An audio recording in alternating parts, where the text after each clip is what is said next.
দর্শকরা সাদমান ভাইয়ের উপরে কিন্তু বিরক্ত। সাদমান ভাইয়ের অবশ্যই ফর্ম ধরে রাখতে হবে। তাইজুল ভাইয়ের জন্য আসছিলাম, তাইজুল ভাই পারলো না উইকেট, এখন কিছু বলার নাই। 250 রান করব এবং আমরা অবশ্যই কাপটা ছিনিয়ে আনবো। নাহিদ রানা ভাই এবার ফাইপার হতে পারে, তাহলে খুব ভালো লাগবে। আজকে খেলা আপনার অপেক্ষাকৃত ভালো হয়েছে। আমরা যেমনটা ভাবছিলাম যে বাংলাদেশ কিন্তু খারাপ খেলে না, কিন্তু পক্ষান্তরে জিম্বাবুয়ে কিন্তু ভালো বল করছে এবং আপনার মানে ওদের টপ অর্ডার ব্যাটসম্যানরা যেমন ভালো খেলছে, পক্ষান্তরে শেষের দিকের ব্যাটসম্যানরা বলাররাও আপনার ভালো খেলছে। তাই বাংলাদেশ যে খারাপ খেলছে তা না, জিম্বাবুয়ে ভালো খেলছে, তার অপেক্ষা আমরা ভালো করতে চাই। প্রথম ইনিংস থেকে অবশ্যই আপনার পিছিয়ে আছে, কিন্তু একটা জিনিস খেয়াল করেন, মানে আমি দেখছিলাম দর্শকরা সাদমান ভাইয়ের উপরে কিন্তু বিরক্ত। সাদমান ভাইয়ের অবশ্যই ফর্ম ধরে রাখতে হবে। আমি জানি সাদমান ভাই একজন ভালো ব্যাটসম্যান, উনি যদি আরেকটু মনোযোগ দিয়ে খেলে আমার মনে হচ্ছে ওনার কনসেন্ট্রেশনের অভাব আছে।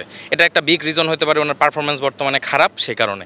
কিন্তু সাদমান ভাই যদি ওনার কনসেন্ট্রেশন পাওয়ারটা একটু বজায় রাখে তাহলে আশা করি উনি ভালো করবে। মানে আপনার এখানে একটা কথা বলতে হয়, প্রথম দিনে যখন টস জিতেছিল তখন আমরা ভাবছিলাম যে কমপক্ষে 250 থেকে 300 রান করবে, কিন্তু প্রথম ইনিংসে কিন্তু আমরা অনেক পিছিয়ে আছি।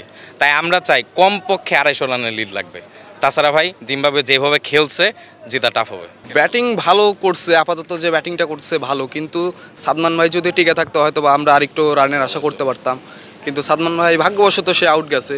অ্যান্ড পরবর্তীতে যারা আসবে যদি ভালো করতে পারে আশা করা যায় আমরা ম্যাচটা জিতবো। সে অসাধারণ বোলিং জানা যায়, আমরা জানি যে বর্তমানে বাংলাদেশে অলরাউন্ডার হিসেবে সে একজন খুবই ভালো। আমরা কিন্তু তাইজুল ভাইয়ের জন্য আসছিলাম, তাইজুল ভাই পারলো না উইকেট, এখন কিছু বলার নাই, না পাইলে তো আমাদের কিছু করার নাই।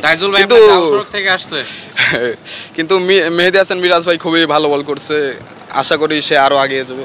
অবশ্যই আশা থাকবে, মেহেদী হাসান মিরাজ ভাই আছে, শান্ত ভাই আছে, তাদের উপরে অবশ্যই আশা থাকবে। আর আশা আছে বোলিংয়ে যেন নাহিদ রানা ভাই এবার ফাইপার হতে পারে, তাহলে খুব ভালো লাগবে। ভাই আজকের ব্যাটিং খুবই ভালো ছিল। আজকে মুমিনুল ভাই, জয় ভাই সবাই ভালো করেছে। বোলিংয়ে মিরাজ ভাইও খুব ভালো করেছে। পেসাররা প্রথমে আক্রমণে ছিল, নাহিদ ভাইও খুব ভালো করেছে, 3টি উইকেট তার গাটিতে এবং অনেকগুলো মেইডেনও গেছে। খালেদ ভাইও সিলেটের মাটিতে ভালো বোলিং, সে কিন্তু খারাপ করে নাই, সে মেইডেন দিয়ে গেছে, ওভারের উপরে ওভার ডট দিয়ে গেছে। আর বাঙালি 191 রান দিছে, কিন্তু তাও তারা কষ্ট হয়েছে জিম্বাবুয়ে লইতে একটু। সাদমান ইসলাম আজ রান করতে পারেনি, কিন্তু জয় ভাই রান করেছে। জয় ভাই 50 হবে, মুমিনুল ভাইয়ারও 50 হবে। ইনশাল্লাহ আমরা একটা বড় লিডে যাব, 250 রান করব এবং আমরা অবশ্যই কাপটা ছিনিয়ে আনবো জিম্বাবুয়ের কাছ থেকে। মুশফিক ভাই করবে, মুমিনুল ভাই আছেন, তারা অবশ্যই ভালো করার চেষ্টা করবে। আজকের ম্যাচটা আসলে অনেক অসাধারণ হয়েছে। ম্যাচটা দেখতেও আমরা যারা দর্শক আছি অনেকটা উপভোগ করছি। গতকালকের ম্যাচ যদি এইরকম যদি হতো তাইলে আমরা সবার একটা আনন্দ হতো, আজকে আরও বেশি দর্শক আসতো। আমি চাই আর আরেকদিন আসে, ওই দিনও আরেকটু এইরকম ভালো পারফরমেন্স করলে আমরা যারা দর্শক আসি সবার একটা আনন্দ ফুর্তি অনুভব করব। আসল কথা, খেলা শুরুটা একটু খারাপই ছিল, খুব খারাপ লাগছিল। তারপর মিরাজে 5টা উইকেট পাওয়াতে আমরা অনেক হ্যাপি আর কি। তারপরে এখনও বর্তমানে বাংলাদেশ এখনও মোটামুটি ভালো অবস্থানে আছে। এখন ম্যাচ নিয়ে আগামীকাল ছাড়া আশা, মানে আগামীকাল দেখলে আমরা বুঝতে পারবো যে ম্যাচটা কোন দিকে যায়।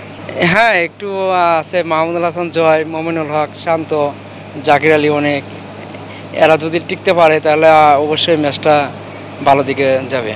টেস্ট জিততে গেলে অবশ্যই বাংলাদেশের বলাররা যেভাবে বল করে 290-80 এমন লিড নিলেই বাংলাদেশ ম্যাচটা জিততে পারবে আমার মনে হয় আর কি। আসলে বাংলাদেশের পরিস্থিতি এখন অনেক ভালো দেখা যাচ্ছে, ক্রিকেটে উন্নতি হচ্ছে, স্টেডিয়ামে অনেক উন্নতি লক্ষ্য করলাম যে আমরা সাধারণত স্টেডিয়ামে অনেক গ্যালারিতে অনেক ডার্টি থাকে, এখন দেখা যাচ্ছে অনেক ক্লিন, নিট অ্যান্ড ক্লিন।